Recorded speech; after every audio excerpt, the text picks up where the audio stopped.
Napoleon Bonaparte, you have probably heard his name. He was a man who dramatically changed Europe. He was a brilliant general. He became an emperor. His life story is truly epic. It is filled with incredible ambition, sweeping wars, and great power. He rose from a relatively unknown family. Then he came to rule a vast empire. His actions and decisions from long ago still affect us in the modern world.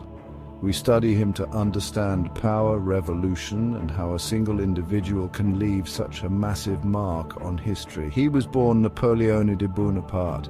This was in Corsica in the year 1769. Corsica is an island in the Mediterranean Sea. His family was part of the Italian nobility, however they were not very wealthy or influential. At the time of his birth, Corsica had only recently become a French territory.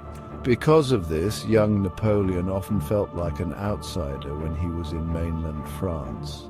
This feeling of not quite belonging might have been a powerful motivator. It may have fueled his intense desire to achieve greatness and prove his worth to everyone. He grew up in a large family, always full of activity. Napoleon received his education at military schools in France. He was a very good student, especially in mathematics. He also had a deep love for reading, particularly history books. He was known for being a serious and hard-working young man. He often kept to himself. Some of the other students would tease him, and this was partly because of his strong Corsican accent. It was also because he wasn't as tall as some others, but Napoleon was incredibly determined. He focused on his studies. He trained to become an artillery officer, mastering cannons. This specialized skill would become very important in his future military career. The French Revolution began in 1789. This event turned France and much of Europe upside down. It was a period of immense and rapid change. The old ways of society were challenged and often discarded. This chaos also created new pathways for people to rise. Ambitious and talented individuals like Napoleon saw their chance. The revolution desperately needed skilled and loyal military leaders. Napoleon was ready to face these challenges. He was eager to make his mark. It was a turbulent but also exciting time to be alive in France. This revolutionary period was the stage for his astonishing ascent. Napoleon first truly demonstrated his military talents at the Siege of Toulon. This important battle took place in 1793. He showed a remarkable understanding of artillery. He used the cannons strategically and very effectively. His actions were crucial in helping the French revolutionary forces recapture the port city. This city had been held by royalists and British troops. For this significant victory, he was promoted to brigadier general. He was only 24 years old at the time. This was a remarkable achievement for such a young man. People in positions of power began to notice his skill, his bravery, and his sharp mind on the battlefield. His military career was launched. He was then given command of the French army fighting in Italy. This campaign lasted from 1796 to 1797. When he took charge, the army was in poor condition. The soldiers were badly equipped and their morale was low, but Napoleon had a gift for leadership. He inspired his troops with powerful speeches. He promised them glory and the spoils of victory. He went on to win a series of astonishing battles against Austrian and Sardinian forces. Famous victories at places like Lodi and Rivoli boosted his reputation. He moved his army with incredible speed, often surprising his enemies. He became a national hero in France. His success also gave him considerable political influence. Next, Napoleon decided to lead a military expedition to Egypt. This began in 1798. His main goal was to disrupt Great Britain's trade routes to India. He also hoped to establish a French presence in the Middle East. On land, his forces achieved some notable victories. The Battle of the Pyramids was one such success. However, the French navy suffered a devastating defeat. Admiral Nelson of Britain destroyed the French fleet at the Battle of the Nile. This critical loss cut off Napoleon's army from France. Despite the military difficulties, the expedition had important cultural consequences. For example, the Rosetta Stone was discovered by French soldiers, which was key to understanding hieroglyphs. Napoleon eventually left his army and returned to France. When Napoleon arrived back in France, the country was in a state of political turmoil. The government, known as the Directory, was weak and unpopular. Many people were tired of the instability. Napoleon saw this as an opportunity. He decided to seize control of the country. In November 1799, he organized and led a coup d'etat.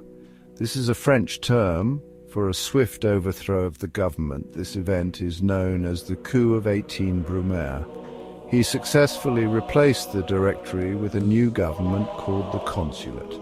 Napoleon became the first consul. This position made him the most powerful person in France. He promised to bring order and stability back to the nation. A new era for France and for Napoleon had begun. Napoleon was, without a doubt, a brilliant military commander. He had an extraordinary talent for planning and winning battles.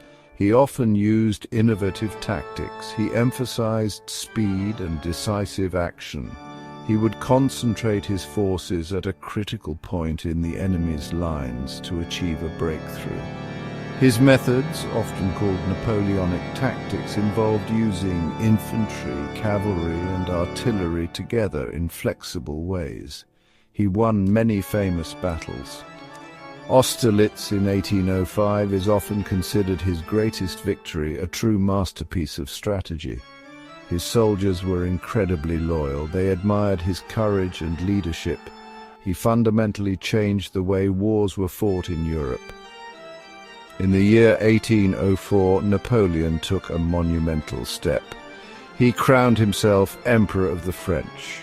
This act showed his immense ambition. He wanted to establish a lasting dynasty. After becoming emperor, he embarked on a series of major wars. These conflicts are known as the Napoleonic Wars. He fought against various coalitions of other European powers, and for many years he defeated them time and time again. He redrew the political map of Europe. He conquered vast territories. He often placed his relatives, like his brothers and sisters, on the thrones of the kingdoms he controlled. At its peak, his French Empire stretched across much of the European continent. He seemed unstoppable. But Napoleon was not just a warrior. He was also a significant reformer. Perhaps his most enduring achievement was the Napoleonic Code. This was a comprehensive new legal system for France.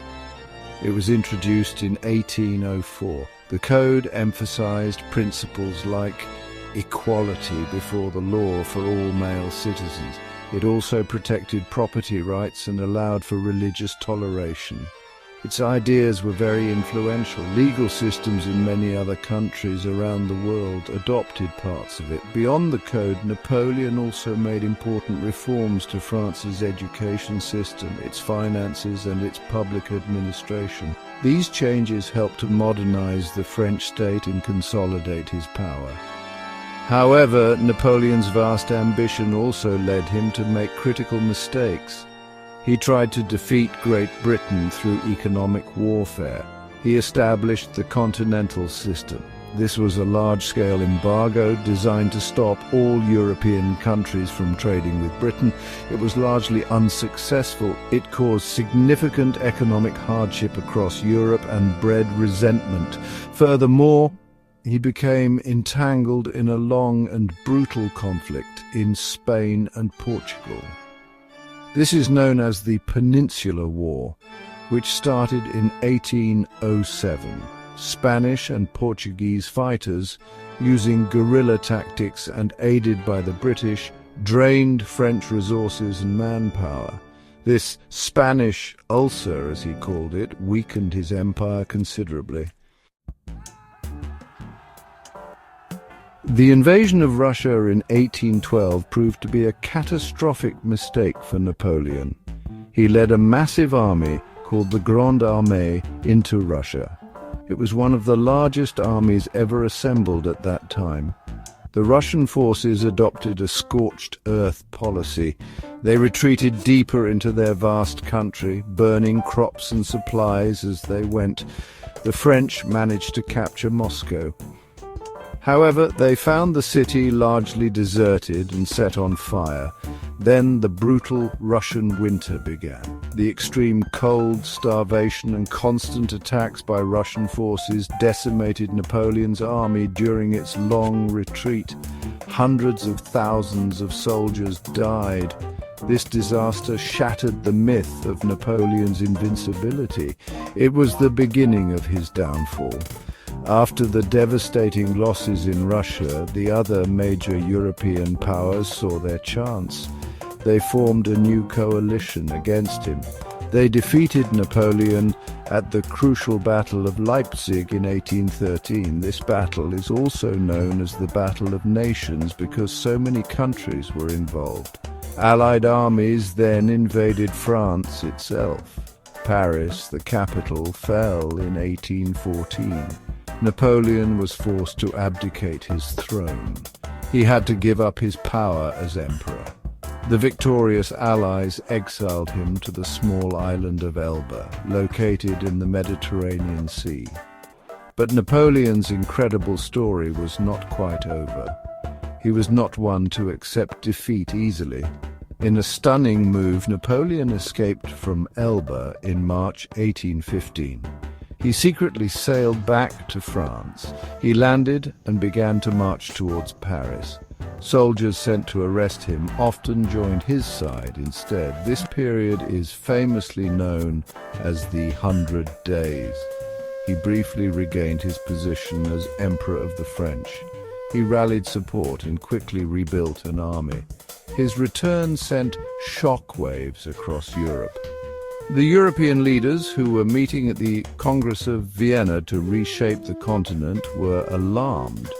They declared him an outlaw and immediately formed another military coalition to stop him once and for all.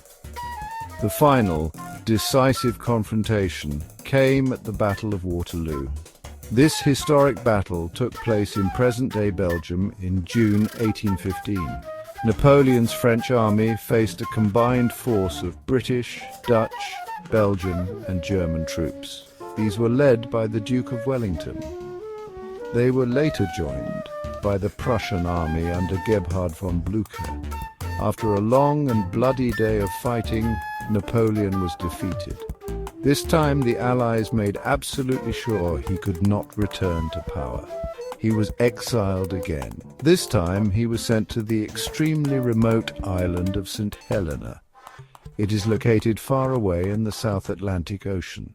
He spent his last years there writing his memoirs. He died on St. Helena in 1821. Why do we still talk so much about Napoleon Bonaparte today? He was undeniably a military genius. He was an incredibly charismatic leader. He was also a profoundly ambitious ruler. His actions and his wars completely reshaped the map and politics of modern Europe. He helped to spread some of the ideas of the French Revolution, such as nationalism and legal equality, even though he became an emperor. The Napoleonic Code remains an influential legal document in many parts of the world. His life is a truly dramatic and compelling story. It is a tale of extraordinary rise and ultimate fall. He embodies timeless themes of ambition, power, glory, and human limitation. Was he a hero who modernized France, or a tyrant who caused widespread war? People still debate this question. His complex legacy continues to fascinate us. Thank you guys for watching. Make sure to like, comment, and subscribe.